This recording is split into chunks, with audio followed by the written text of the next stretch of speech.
a ritual? Do you go, I mean, I'm sure you're in your studio all the time, but do you like to play music, or do you like it quiet, or do you just go quiet for a long time? How does it happen, that moment when you just start building one of those amazing pieces? I mean, you would think that they would be like, it would be this sort of like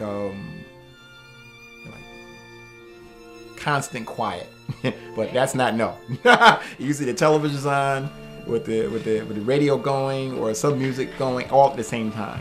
And that might have something to do with the way I was brought up. I mean, with 5 brothers all in one room and you're trying to paint and they're jumping over you in order to get to the other side of the room. So it's like, you know, I'm with some certainty I can tell you that what seemed like chaos, you know, actually is just a natural way of being, you know, for me anyway.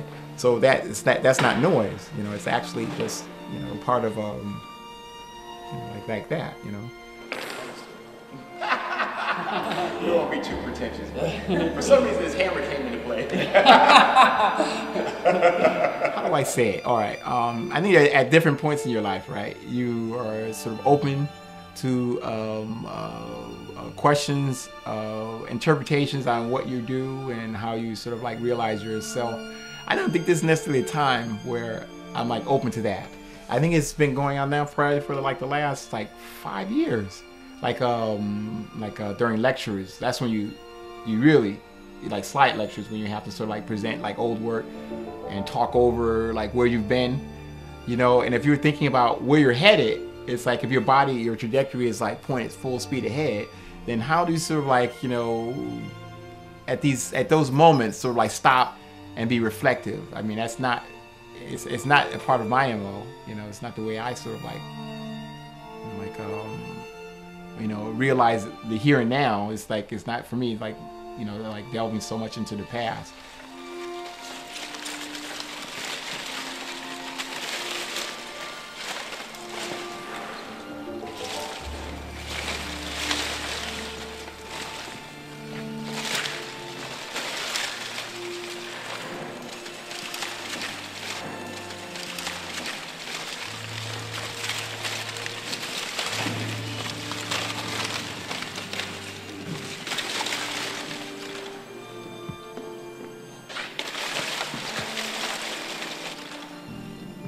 The past is, you know, full of things that we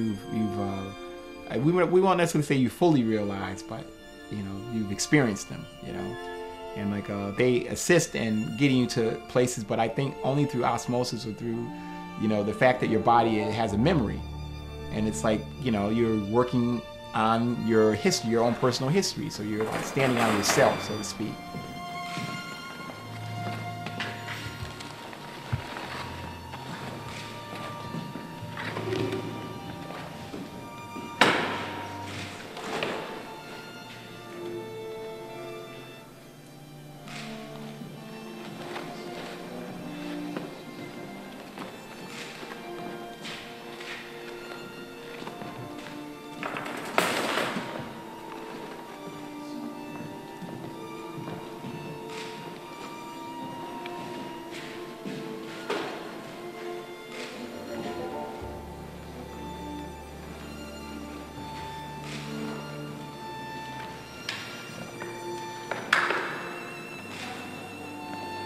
I was sort of like, you know, I didn't know my father, but I suspect that he was an artist because his name was Leon, and my mother attempts to take full credit, you know, for like, you know, like mind you, like if he's not a part of it, you know, part of the picture, then it's like, you know, I'm the inspiration.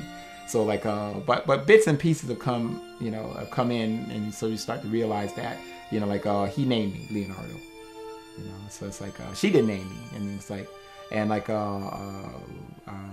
that's interesting in itself.